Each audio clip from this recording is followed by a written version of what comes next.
Bienvenue sur Africa 24 dans cette nouvelle édition du 12-15. Au sommaire de l'actualité, un projet de modification constitutionnelle divise au Burkina Faso. L'opposition menace de boycotter les travaux d'écriture de la nouvelle constitution burkinabé. Nous verrons pourquoi dans cette édition. Urgence humanitaire au Niger. Les conséquences économiques sont également alarmantes. La communauté internationale est appelée à mobiliser ses ressources après les récentes attaques massives de Boko Haram à Bosso, dans le sud-est du Niger. Et puis du sport, à la fin de cette édition, Rayon Sport a soulevé sa 8e Coupe nationale du Rwanda. À ce 4 juillet 2016 au stade Amahoro de Kigali, l'équipe s'est imposée 1-0 face à l'APR Football Club. Mais d'abord, l'opposition congolaise ne relâche pas sa mobilisation et continue de faire pression en République démocratique du Congo. La coalition du Rassemblement a appelé à des manifestations populaires le 31 juillet 2016. La nouvelle plateforme d'opposition exige la tenue dans les délais constitutionnels de l'élection présidentielle de la RDC prévue en fin d'année 2016. Le retour du président de l'Union pour la démocratie et le progrès, Étienne Tshisekedi, est également annoncé à cette occasion. Le Burkina Faso veut tourner définitivement la page de la 4e République. Une nouvelle constitution est en cours de rédaction. L'opposition burkinabé a menacé pourtant de boycotter les travaux de la commission chargée de rédiger une nouvelle loi fondamentale.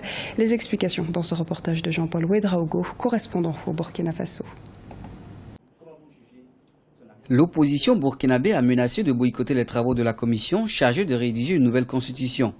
Malgré le fait qu'ils se sont avérés un exercice important pour l'histoire politique du pays, l'opposition n'entend pas répondre à l'invitation du président Roch-Marc Christian Kaboré, tant que les décisions, selon son porte-parole, ne seront pas conformes aux engagements du pays, tant au plan continental et international.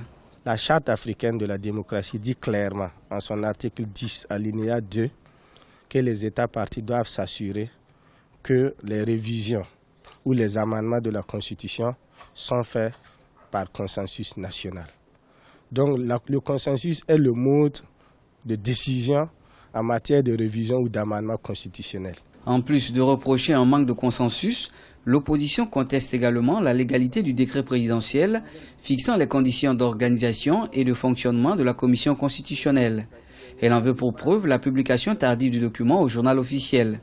Pendant ce temps, du côté de la majorité, l'on rejette cette position de l'opposition et pense plutôt que le débat aurait pu se focaliser sur le fonctionnement de la commission, notamment dans le sens de l'inclusion. Quand j'ai vu la composition des membres de la commission constitutionnelle, j'ai vraiment applaudi. Vous y avez toutes les sensibilités, aussi bien politiques, la société civile, les religieux, les coutumiers, l'opposition. Selon un communiqué rendu public ce mardi 5 juillet 2016, le président du Faso a à nouveau invité l'opposition politique à la table du dialogue. La rencontre est prévue pour se tenir le jeudi 7 juillet 2016 au palais de Kosiam. Si consensus il y a, l'opposition révisera alors sa position. À titre de rappel, 92 personnes sont chargées d'écrire la nouvelle constitution. Elle marquera alors le passage à la 5e République au pays des hommes intègres.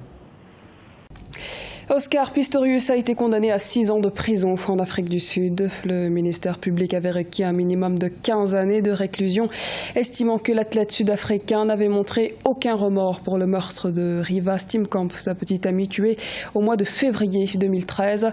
En première instance, l'athlète sud-africain avait été condamné à 5 ans de prison pour homicide involontaire et avait purgé 10 mois de sa peine derrière les barreaux avant d'être libéré et assigné à résidence. Une fois le verdict annoncé ce mercredi, Oscar Pistorius a aussitôt été emmené en prison et a annoncé qu'il ne fera pas appel de sa peine.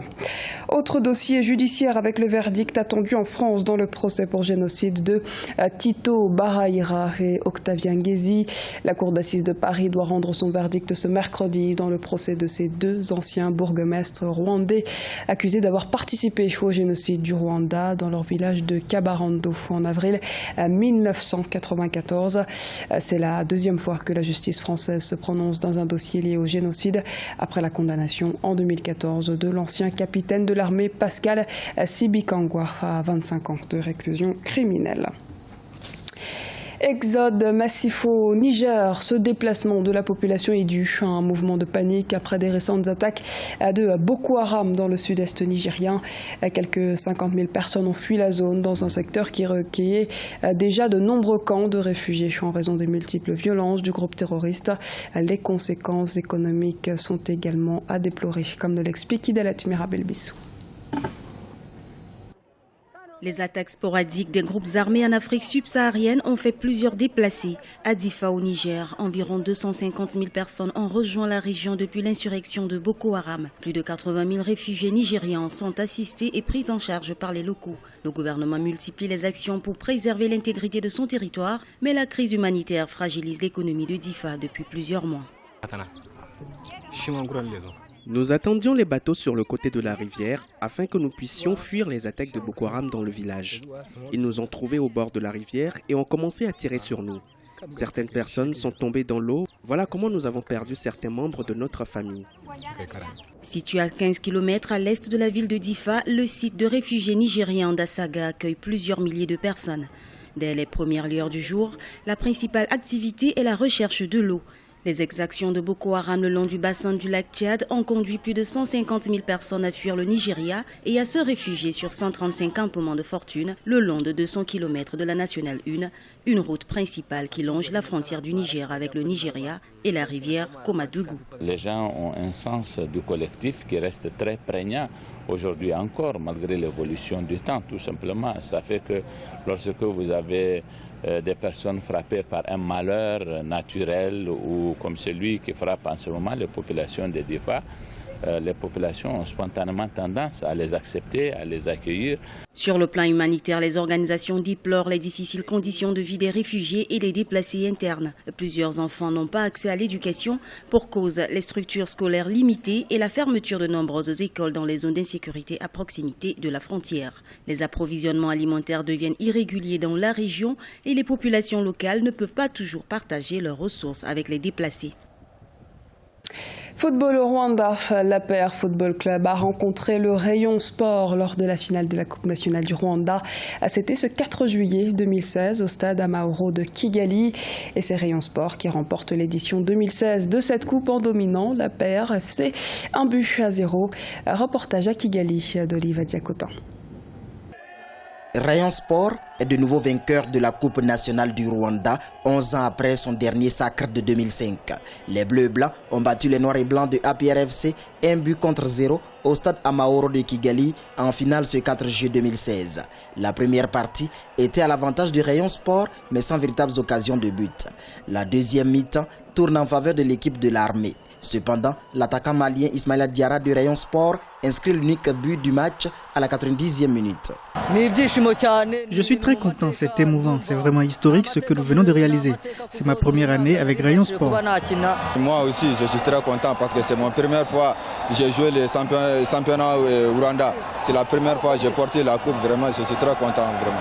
Je n'ai même pas de mots à dire, seulement remerciement pour mon bon Dieu et ma famille, et mes supporters, mes joueurs, le comité de l'équipe. La Ligue 1 de football du Rwanda est à 2 journées de la fin.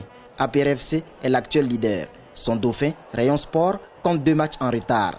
Une aubaine que le club le plus populaire du Rwanda veut saisir pour faire le doublé cette saison. Nous espérons remporter le titre de champion du Rwanda cette année. La bataille sera rude jusqu'à la dernière journée et nous croyons en nos chances. Je te dis et je te répète encore une fois, c'est pas encore fini. Ouais. On est encore dans la course et on restera concentré même si on vient de remporter la Coupe de la paix.